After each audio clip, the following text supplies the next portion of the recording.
अमित तिवारी जी, क्या सिर्फ हिदायत देना और वजह बताओ नोटिस देना इस बयान के लिए काफी है?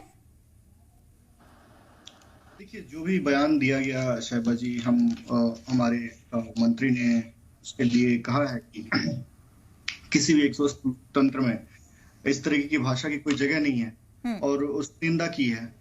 लेकिन आप ये देखिए ना, उसके पहले किस तरीके से सनातन धर्म पे हमला किया जाता है। किसी भी सेकुलरिज्म के सूरमा ने एक भी शब्द इस पर कहा? जो दक्षिण से लेकर उनके गठबंधन के सभी दल, घटक दल एक एक करके सनातन के खिलाफ बोले जा रहे थे और उसको क्या क्या नहीं कहा। उसको मलेरिया कहा, डेंगू कहा, एड्स कहा और ये तक कह दिया कि हमारा जो गठबंधन हुआ है वो सनातन धर्म को खत्म करने के लिए हुआ है। आप इस देश की 80% की आबादी को आप एक तरीके से जेनोसाइड का एक कॉल देते हैं और आप उस पर सेकुलरिज्म का एक भी सूरमा दक्षिण से लेके कश्मीर तक कोई भी किसी की आवाज नहीं निकलती, सब चुप हो जाते हैं।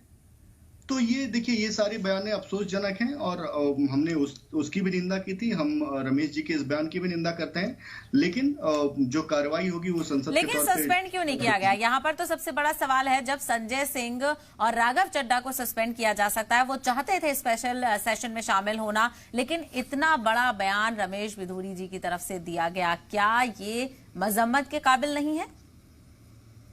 मजम्मत तो बिल्कुल हम कर रहे हैं और जो सस्पेंशन की बात है वो निश्चित तौर पे जो भी एप्लीकेशन दानिश जी ने शायद एप्लीकेशन दिया है भी है उनके सस्पेंशन के लिए, तो देखा जाएगा। वो तो स्पीकर का उसके ऊपर है, उनके ऊपर कि उनको सस्पेंड करना है नहीं करना है। ठीक है। अमित तिवारी जी, जिस तरह से शिवाजी सरकार जी ने कहा, बहुत एरोगेंस आ गया है और जो कि दिख रहा है। एक तरफ पीएम मोदी कहते हैं सबका साथ सबका विकास, पसमानदा तबके को भी वो साथ चल कर लेने की बात करते हैं, लेकिन एमपीज में इतना एरोगेंट कि वो मजहब की बुनियाद पर, पहचान की बुनियाद पर इस तरह का तबसरा करेंगे। नहीं, देखिए साहिबा जी, अभी आपके डिबेट में मतलब इस चर्चा में निकल कर आया कि विपक्ष कुछ भी बोल सकता है, तैश में आकर कुछ भी कह सकता है, वो जस्टिफाइड है, लेकिन विपक्ष पे तो कार्रवाई हुई ना। संजय सिंह को सस्पेंड किया गया, राघव चड्ढा को सस्पेंड किया गया और आपको याद होगा राहुल गांधी ने बयान दिया था, राहुल गांधी ने सिर्फ मोदी सरनेम का इस्तेमाल किया, उनको 2 साल की सजा हो गई। यहाँ पर बीजेपी के लीडर इतनी बड़ी बातें कह देंगे, कुछ फर्क नहीं पड़ेगा। आप ये कैसी बात कह रहे हैं? बिल्कुल, मैं उसी पे आ रहा था।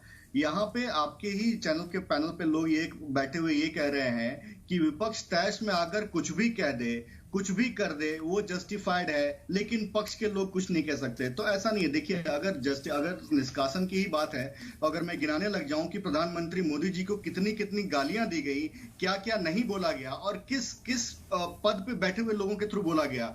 गंदी नाली का कीड़ा, स्टेशन पे रहने वाला गंदा आदमी, नीच आदमी, क्या क्या नहीं कहा गया। और अगर हम सबको अगर सस्पेंड करने लगे तो आधा संसद ही खाली हो जाएगा। कहां बात करेंगे ये विपक्ष के सारे घमंडिया के नेता? तो ऐसी बात नहीं है। देखिए, उन्होंने जो कहा है, हम उसका कोई पक्ष नहीं ले रहे हैं, ना ही उसको किसी तरीके से जस्टिफाई कर रहे हैं। वो गलत बात है, उसको नहीं कहना चाहिए था, हमने उसको इंडोर्स नहीं किया। लेकिन जहां दूसरी तरफ आज ये चीख चीख कर निलंबन की बात कर रहे हैं, इन्हीं के गठबंधन के नेता एक के बाद एक हिंदू धर्म पे किस तरीके से हमले कर रहे हैं, उसका लेकिन यहाँ मुझे वाजे कीजिए अमित तिवारी जी, यहाँ वाजे कीजिए, आप क्या किसी एक धर्म विशेष की तरफ से यहाँ बैठे हैं? जी नहीं जी, मैं किसी धर्म विशेष की तरफ से नहीं बैठा हूं, लेकिन इन्होंने क्यों नहीं कहा कि हम इनके साथ गठबंधन में नहीं रहेंगे? क्यों नहीं गठबंधन से निकाल के बाहर किया? राजनीति की क्या मजबूरी है इनके साथ की ये इस तरीके से उनका समर्थन देते रहे और आज भी उनके साथ गठबंधन में बने हुए हैं। कांग्रेस देख लीजिए, आरजेडी देख लीजिए, जेडीयू देख लीजिए, एक के बाद एक हिंदू धर्म पे जिस तरीके से हमले हुए हैं, इनकी क्या मजबूरी है जो उनके साथ गठबंधन में बने हुए हैं? तो अपोजिशन अगर एक धर्म पे हमला करेगा तो बीजेपी किसी एक धर्म पे हमला करेगी? नहीं साहिबा जी, आपको समझना होगा, राजनीतिक सत्ता पाने के लिए क्या यहाँ पर बीजेपी को भी समझना होगा। कर देंगे उसको, क्या जेनोसाइड कर देंगे आप उसके लिए? और आप सब के सब चुप हैं, कोई नहीं बोला, कोई नहीं कहा कि हम इसका इग्नोरेंस है, ये इसका ऐसा नहीं बोलना चाहिए। और अगर ऐसा बोलने जा रहा है, और उन्होंने बिल्कुल बाकायदा लिखी हुआ अपना बयान पढ़ा है, ऐसा नहीं कि कोई उनका जबान फिसल गया, उन्होंने बाकायदा लिखी हुई बयान पढ़ी है। वो एक ऐसी संस्था, वो एक ऐसी कॉन्फ्रेंस में गए थे जिसका नाम था इरेडिकेशन ऑफ सनातन धर्मा। तो आप ये कैसे यहाँ पे कैसे बातें चल रही हैं? तो जब कोई कुछ बोलता नहीं है उन मुद्दों पे, तो फिर ठीक है, इसका जवाब ले लेते हैं। ठीक है, डॉक्टर अनीत सिंह जी, आपने सुना अहमद जी को, वो ये कह रहे हैं कि ये वाइस वर्सा सिचुएशन है। अमित तिवारी जी, मैं आपके पास आऊंगी। अलग अलग बयान हम देख रहे हैं, अपोजिशन हालांकि हमलावर है बीजेपी पे, लेकिन मैं यहाँ पर बताना चाहूंगी जो जम्मू कश्मीर के साबिक सीएम है उमर अब्दुल्ला, उन्होंने कहा कि अगर हमें आतंकवादी कहा गया था तो वो हमारे लिए नॉर्मल बात है। आप समझ रहे हैं कितना बड़ा बयान उन्होंने दिया है। अमित तिवारी जी, देखिए, जम्मू कश्मीर की हम बात करते हैं, हमने नहीं देखा क्या एक समुदाय को वहां से किस तरीके से भगा दिया गया और उमर अब्दुल्ला ने क्या किया उसके लिए? हमने नहीं देखा है क्या कि किस तरीके से निर्जा टिक्कू को गैंग रेप किया जाता है और उसको आरी से चीर दिया जाता है? कोई भी यहाँ बैठा हुआ सेकुलरिज्म का सुरमा बोला उस चीज पर? नहीं बोला। हमने नहीं सुना क्या किस तरीके से लाउड स्पीकर से बोला जाता था कि हिंदुओं घाटी छोड़कर चले जाओ और जाते वक्त अपनी बहनों को और माओ को यहाँ पे छोड़ के जाना? हमने नहीं सुना है क्या ये सब? किस तरीके की बातें हो रही हैं यहाँ पे? और बार बार यहाँ पे संघ का नाम लिया जा रहा है। संघ एक सामाजिक संस्था है, उसका राजनीति से क्या लेना देना है? यहाँ पे सरकार है, भारतीय जनता पार्टी की सरकार है। फिर राजनीति का मजहब से क्या लेना देना है? आतंकवाद से क्या लेना देना है? राजनीति का आतंकवाद से, उग्रवाद से, मजहब से क्या लेना देना है? ये भी तो वाजे कीजिए। नहीं, जब तो यही कह रहा हूं ना मैं, जब बोला जाता है हिंदुओं पे हमला किया जाता है तब यही सेकुलरिज्म के सुरमा चुप रहते हैं। हमने कश्मीर देखा, हमने किराना देखा, हमने नूह देखा, किस तरीके से हिंदू के जो जुलूसों पे हमले हो जाते हैं। हमने खरगांव देखा। तो क्या उसका जवाब ये है? क्या उसका जवाब ये है जो रमेश बिधूड़ी जी ने कहा? क्या उसका जवाब ये है? नहीं शहबा जी, आपको पूरी बात समझनी पड़ेगी। हमने शिवम को देखा, एक नाबालिग बच्चा जिसने एक पोस्ट किया था उस पर हमला हो जाता है। हमने राजस्थान में गले कट्टू अमित तिवारी जी, ये तो सवाल है ही नहीं। जो रमेश बिधूड़ी जी ने संसद में कहा है वो सही है कि नहीं? उस पर कार्रवाई होनी चाहिए कि नहीं? उसको सही कौन ठहरा रहा है? क्या किसी भी भाजपा के नेता ने उसको सही ठहराया है? ये तो सरकार की जिम्मेदारी है ना। सदन चलाना तो किसकी जिम्मेदारी है? अमित तिवारी जी बताइएगा, सदन चलाना किसकी जिम्मेदारी है? सरकार की ना?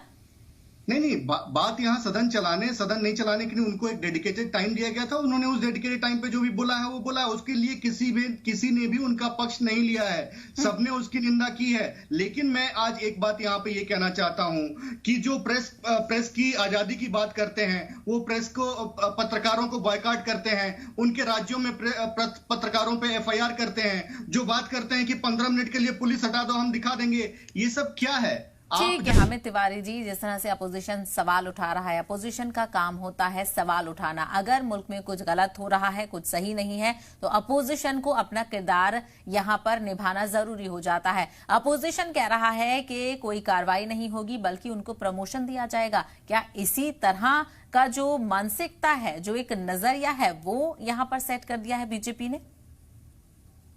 नहीं साहिबा जी, देखिए, ये ऑपोजिशन का नजरिया है। ये भाजपा ने सेट नहीं किया या सरकार ने सेट नहीं किया, ये ऑपोजिशन ने खुद सेट किया। देखिए किस तरीके से इस पूरी चर्चा में आरएसएस को बार बार घसीट के लाया जा रहा है। आरएसएस वो संस्था है, जब कोरोना काल में सभी अपने अपने घरों में दुखे हुए थे, यहाँ पे जितने भी नेता बैठे हैं वो भी अपने अपने घरों में छुपे हुए थे, तब आरएसएस के स्वयंसेवक सड़कों पे, घरों में, घर घर तक खाना पहुंचाने का, रसद पहुंचाने का और उनका सबका व्यवस्था कर रहे थे, बिना किसी, वो सिर्फ एक मास्क लगाए हुए, बिना किसी पीपीई किट के, सिर्फ एक अपना मास्क पहनकर। तो आरएसएस को ब्लेम करने से पहले आज हिमाचल में इतनी बड़ी आपदा आई, वहां पे भी सबसे पहले जो पंक्ति में खड़े हैं संस्थाओं के साथ काम करने के लिए तो आरएसएस के स्वयंसेवक हैं। देश में कहीं भी कोई आपदा आ जाती है तो आरएसएस के स्वयंसेवक सबसे पहले पंक्ति में पाए जाते हैं, उस जगह पे जाके, उस घटना पे जाके मदद करने के लिए। तो कृपया जब कुछ बोला जाए तो उसके सोच समझ के बात किया कीजिए। अगर आपको जानकारी नहीं है तो मत बोलिए। तो ये आप पर भी लागू होता है जो यहाँ पे बैठे हुए डिबेट के पैनल में बैठे हुए हैं। तो साहिबा जी, मैं ये कहना चाहूंगा कि आरएसएस के ऊपर कोई भी बयानबाजी करे तो आप उसको उसमें रोक दे, क्योंकि यहाँ पर आरएसएस के रिलेटेड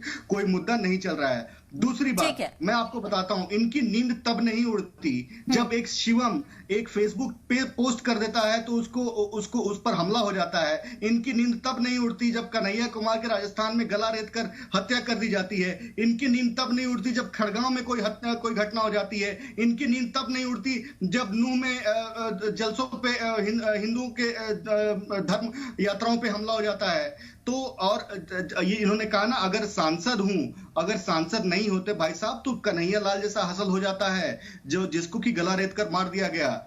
वो शिवम जैसे नाबालिग बच्चे की जिस पर हमला हो जाता है सिर्फ एक फेसबुक पोस्ट को एंडोर्स करने के नाम पर, तो अगर आप सांसद हैं तो ही सुरक्षित हैं, इसका भी आपको मानना चाहिए।